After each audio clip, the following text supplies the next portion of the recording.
ونصلي على رسوله الكريم أما بعد قال الله تبارك وتعالى في كتابه المجيد أعوذ بالله من الشيطان الرجيم بسم الله الرحمن الرحيم فلا تباشروهن وأنتم عاكفون في المساجد صدق الله العلي العظيم وصدق رسوله النبي الكريم ونحن على ذلك من الشاهدين ومن الشاکرین۔ برادران اسلام، غزوہ بدر کے بارے میں ابھی بیان نامکمل ہے، انشاءاللہ اللہ کو منظور ہے تو مکمل کریں گے، چونکہ اب اعتکاف کا زمانہ قریب آ گیا ہے۔ چونکہ اعتکاف کی ابتدا جو ہے وہ 20 تاریخ سے ہوگی، یعنی 20 رمضان کو مغرب کی نماز آپ اسی مسجد میں ادا کریں جس میں آپ نے اعتکاف کرنا ہے، اس کے بعد جو ہے وہ اعتکاف شروع ہو جائے گا۔ تو اس لیے اعتکاف آنے سے پہلے آپ یہ باتیں، ضروری جو باتیں ہیں وہ سمجھ لیں کہ اعتکاف جو ہے ایک بڑی عظیم نعمت ہے۔ چونکہ جو بندہ اعتکاف کرتا ہے، ایک حدیث مبارک میں آتا ہے کہ اللہ تبارک و تعالی اس کو 2 حج اور 2 عمروں کا ثواب عطا فرماتے ہیں۔ اور اسی طرح ایک حدیث مبارک میں یہ بھی آتا ہے کہ جو بندہ خالص اللہ کی رضا کے لیے اعتکاف کرتا ہے، 1 دن کا اعتکاف کرتا ہے، اللہ اس کے اور جہنم کے درمیان میں 2 خندقوں کا فاصلہ کر دیتے ہیں۔ ایک خندق کا فاصلہ اتنا ہوتا ہے جیسے زمین و آسمان کا فاصلہ ہے۔ اور تیسری بات یہ ہے کہ جب آدمی اعتکاف میں ہوتا ہے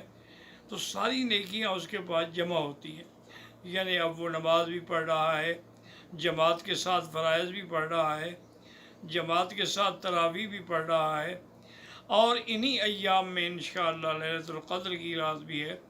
تو معتکف کو لیلۃ القدر کی رات کا ملنا جو ہے انشاءاللہ وہ بھی یقینی ہے۔ اعتکاف کا معنی ہوتا ہے منع، یعنی اپنے آپ کو روک کے رکھنا، کہ اللہ تبارک و تعالیٰ نے جو حکم دیا ہے اس پر عمل کرتے ہوئے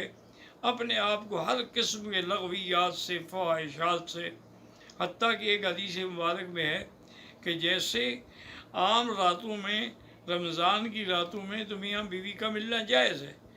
لیکن اعتکاف کی حالت میں میاں بیوی کا ملنا جو ہے وہ بھی جائز نہیں ہے۔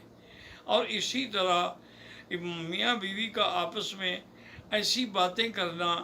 جو خواہش جماع کے لیے سبب ہوں وہ بھی منع ہے۔ تو آدمی اعتکاف کی حالت میں پابندی سے رہے، اور بغیر کسی ضرورت کے اگر مسجد سے نکلے گا تو اس کا اعتکاف جو ہے وہ ختم ہو جائے گا۔ ہاں، اگر کوئی آدمی ہے، مجبور ہے، کوئی ضرورت ہے، جیسے وضو کے لیے جانا ہے، یا مسجد میں لیٹے لیٹے اس کو غسل کی ضرورت پڑ گئی، تو اب وہ غسل کے لیے باہر جا سکتا ہے، لیکن وہ کسی سے بات نہ کرے، کسی سے کلام نہ کرے، اور کوئی خاموشی سے جا کے اپنا کام نمٹا کے واپس آ جائے۔ اور بعض علماء فرماتے ہیں کہ اگر اس مسجد میں جمعہ نہیں ہوتا تو جمعہ کے لیے وہ 7 مسجد ہے، وہاں جاتا ہے تو وہاں بھی اتنی جائے دیر سے کہ صرف 4 سنتیں پڑھ کے بیٹھ جائے اور نماز پڑھ کے فوراً واپس اپنی جگہ پہ آ جائے۔ تو اعتکاف کی حالت میں سب سے زیادہ افضل عبادت جو ہے وہ تلاوت قرآن ہے، چونکہ حضور صلی اللہ علیہ وسلم ہمیشہ رمضان کے آخری عشرے میں 10 دن اعتکاف فرماتے تھے، اور جس دن آپ کی وفات ہوئی ہے آپ نے 20 دن کا اعتکاف فرمایا ہے، اور جبریل علیہ السلام سے آپ نے 2 دفعہ قرآن پاک کا دور فرمایا ہے، یعنی آپ پڑھتے پھر جبریل پڑھتا، پھر آپ پڑھتے پھر جبریل پڑھتا۔ تو یہ بھی ایک علامت تھی کہ تقریباً حضور کا یہ آخری اعتکاف ہے۔ اس کے بعد حضور کی ازواج مطہرات جو ہیں وہ بھی ہمیشہ اعتکاف بیٹھتی رہیں۔ لیکن آج کل ایک سوال پیدا یہ ہوا ہے کہ جیسے لاک ڈاؤن ہے، اب آپ نہ تو کسی مسجد میں جا سکتے ہیں، اور اعتکاف ہوتا ہی اسی مسجد میں ہے جہاں جماعت ہو، تو اس کا آخری حل یہ ہے مجبوراً کہ جیسے عورتوں کا اعتکاف گھر میں جائز ہے، تو اب مجبور کے لیے بھی اگر آپ اپنے گھر میں ایک کمرے کو مصلی بنا لیں اور نیت کر لیں کہ یہ رمضان کے مہینے کے لیے ہماری نماز کی جگہ ہے، تو اسی میں آپ 10 دن کے لیے اعتکاف کر سکتے ہیں۔ اب اس سے بھی آپ باہر نہیں جائیں گے بغیر ضرورت کے اور بغیر کسی حاجت کے۔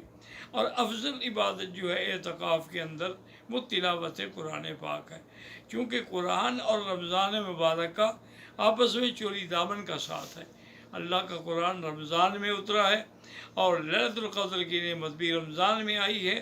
اور حضور کا بھی فرمان ہے کہ آخری 10 دنوں میں اسے تلاش کرو،